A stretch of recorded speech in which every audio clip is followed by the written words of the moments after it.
In the bright fluorescent light of a bustling supermarket, where carts rattled and shelves overflowed with abundance, a moment of quiet desperation unfolded, almost invisible to the crowd around.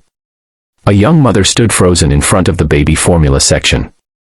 Her sweater hung loosely over her thin frame, and her tired eyes revealed sleepless nights of caring for a newborn. Cradled tightly against her chest was her infant, wrapped in a faded blanket, while her other child tugged gently at her side, asking innocently if they could go home soon. The mother reached for a can of baby milk, her hand trembling slightly as she picked it up and studied the price tag. For a moment, hope flickered in her eyes, but just as quickly, it vanished.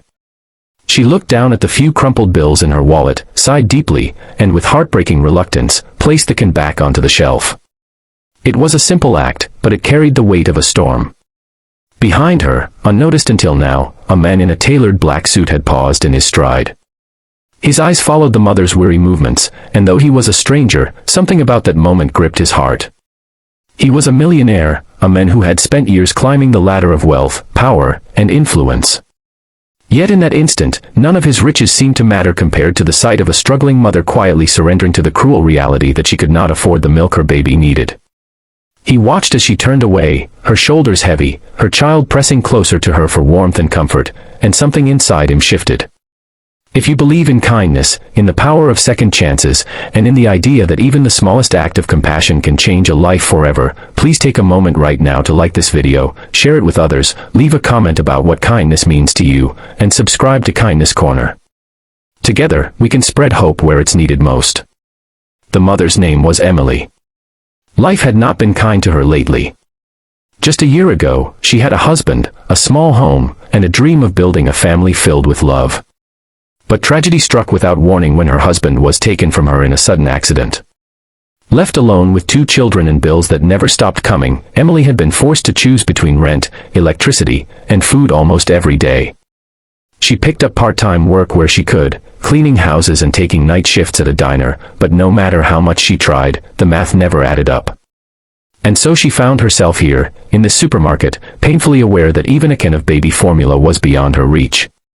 The millionaire, named Jonathan, had come to the store that day for something entirely ordinary, just a bottle of water before his next meeting. He wasn't supposed to be there at that exact moment, in that exact aisle. But fate has a way of guiding people to crossroads they never expect. Jonathan could have walked past. He could have chosen to dismiss what he saw as just another shopper struggling, as countless others did. But the image of Emily placing the can back haunted him. For once, he felt his wealth was not just privilege, it was responsibility. Jonathan followed at a distance, careful not to startle her. He watched her pick up only the bare essentials, a loaf of bread, some discounted vegetables, and a pack of diapers she seemed to debate over for far too long before finally adding it to her basket. Each choice was weighed like gold, every decision cutting deeper into what little she had left. She moved through the aisles with the quiet dignity of someone who carried her burden silently, unwilling to let the world see her break.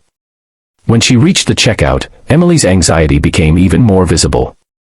She counted her bills twice, then glanced at the cashier with a strained smile as though apologizing in advance. The baby stirred in her arms, letting out a soft cry, and Emily gently hushed him, whispering words of comfort that only a mother could offer. Her little girl clutched the hem of her sweater, watching curiously as the groceries were scanned. But Jonathan noticed something else, the way Emily's eyes flickered toward the formula aisle again, filled with longing and despair, before she lowered her gaze. Jonathan stepped aside, pretending to browse the candy rack, but his mind was racing. He had built his fortune through hard work and ruthless decisions, always focused on the next deal, the next acquisition, the next opportunity. Yet standing there, he realized none of those victories had ever stirred his heart the way this moment did. He had spent so long building walls around himself that he had forgotten what it felt like to see another's pain and feel compelled to act.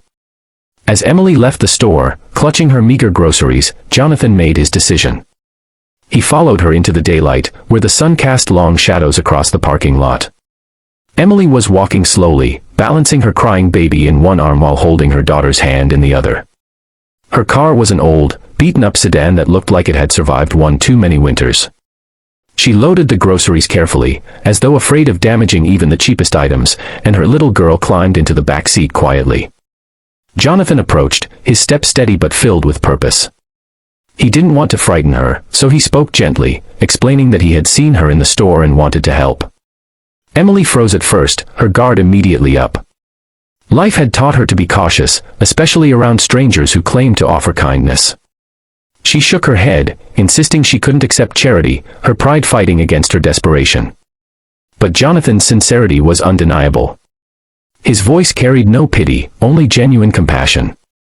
Slowly, Emily's resistance wavered, and when Jonathan handed her a bag with the baby formula and more groceries he had quickly purchased after her, her eyes filled with tears. That day, Jonathan didn't just stop there. He offered Emily his contact information, telling her he wanted to do more, not as charity, but as a way of giving back.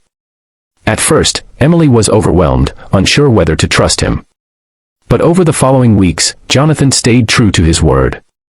He arranged for childcare assistance, helped her secure a better-paying job at one of his companies, and even connected her with housing support so she could move into a safer, more stable environment.